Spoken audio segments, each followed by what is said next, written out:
Hello beauties, welcome back to the vlog. I'm so glad to have all of your comments and feedback this week. Thank you so much. I also have a wonderful new reading list, so I'm excited about that, and a couple of books that people have loaned to me, so thank you very much. This week we've been talking about positivity and how it can impact our personal and professional lives.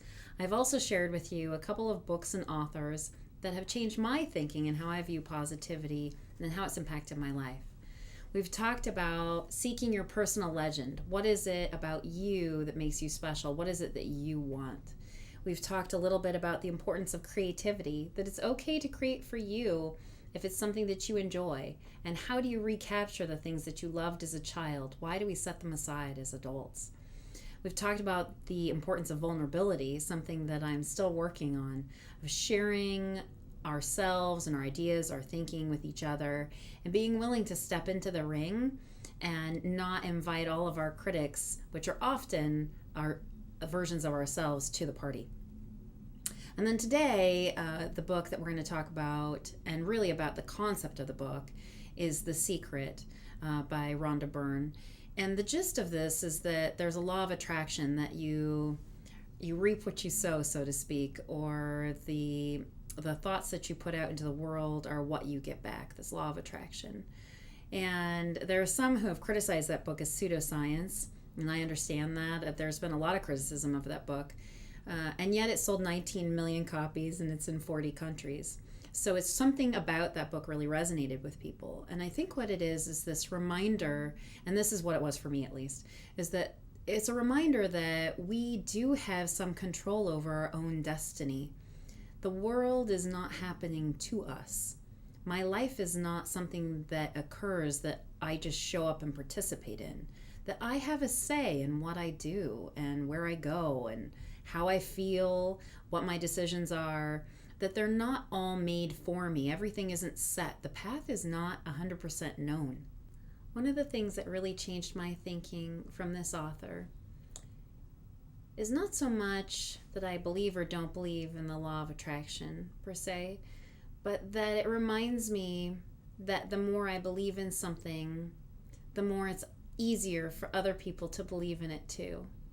And one of the things that I found in leaders that I enjoyed following in the past, and some of the leaders I follow to this day, is that they really seemed to believe wholeheartedly in their mission and what they were doing and where they were going and how they were going to get there.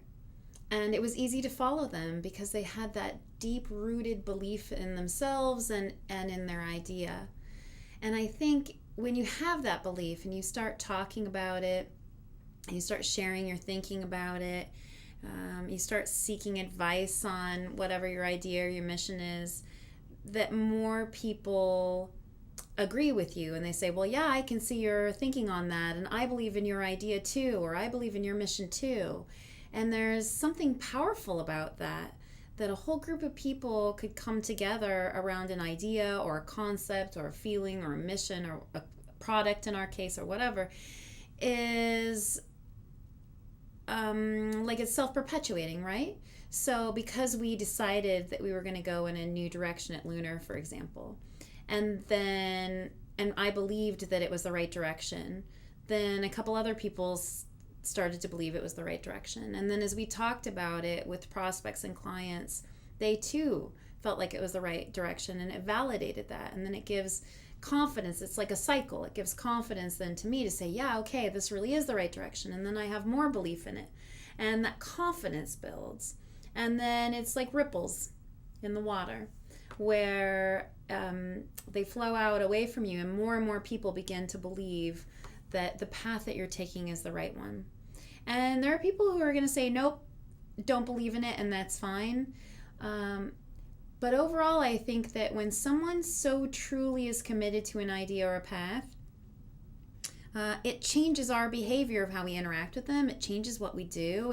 It changes everything.